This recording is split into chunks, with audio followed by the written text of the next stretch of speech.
Hi, I'm Cheryl Leslie, registered dietitian at the Center for Cancer Care at White Plains Hospital, and I'm here to bring you another guideline on how to reduce your risk of cancer. This video discusses limiting consumption of fast foods and processed foods that are high in fat, starches, and sugars. In another video on this website, I spoke about the role of obesity increasing the risk of many cancers. There is strong evidence that a diet comprised of fast foods and processed foods that are high in fat, starches, and added sugar are a cause of weight gain and obesity. These foods are typical of a Western diet and are widely consumed in our country.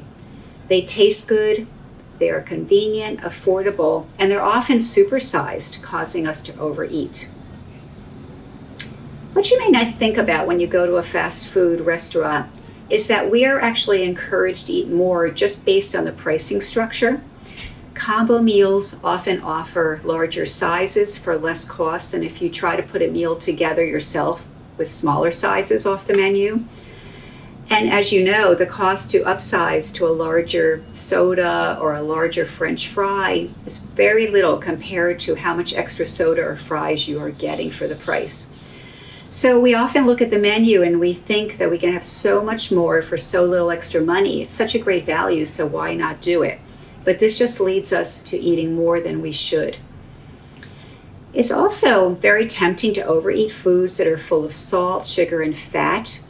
They taste good. By their design, they are very pleasing to our palate and make us want to eat more.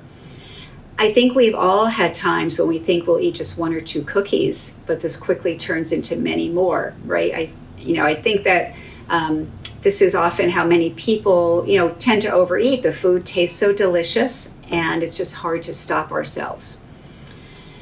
But knowing that obesity increases our risk of cancer, how should we handle all the fast food and processed foods that are calling out to us? So here are some suggestions.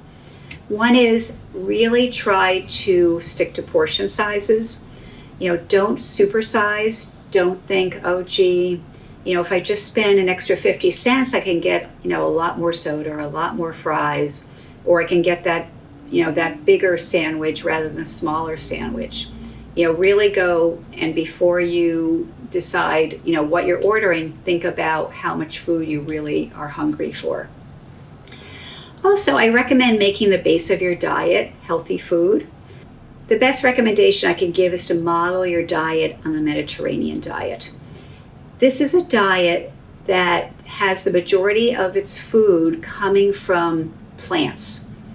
It's all your fruits, your vegetables, your nuts, your seeds, your legumes, your whole grains, and really about 80% of what we eat should come from these plant groups.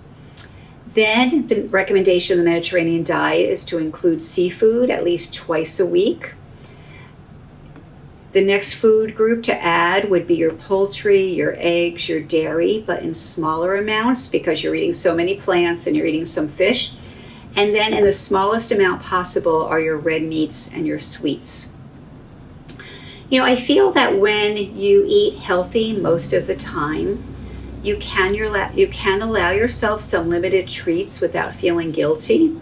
So, try to make the base of your diet healthy foods, and therefore when you do decide to eat, maybe a sweet here and there or some other food that you really enjoy, and if you can keep your portion sizes under control, then you don't really have to worry about it because you know that you're being mostly healthy in your diet. Now, I did mention earlier that processed foods that contain a lot of fat are something that we want to avoid. But I don't want you to feel that you have to restrict all foods that contain fat. There are many healthy sources of fat that are available in our food source. Healthy sources of fat are found in foods such as avocado and nuts and seeds and nut butters, seed butters, and also in certain oils that come from plants such as olive oil. The healthy fat that are in these kinds of foods do not greatly contribute to weight gain because we tend to eat them in smaller amounts in the diet.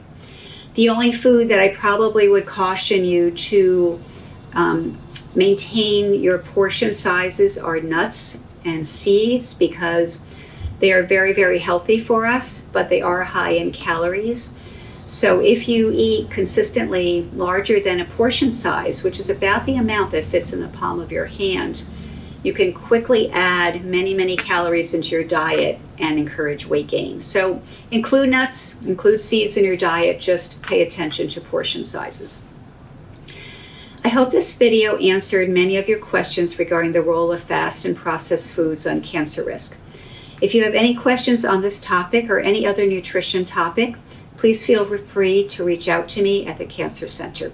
Thank you.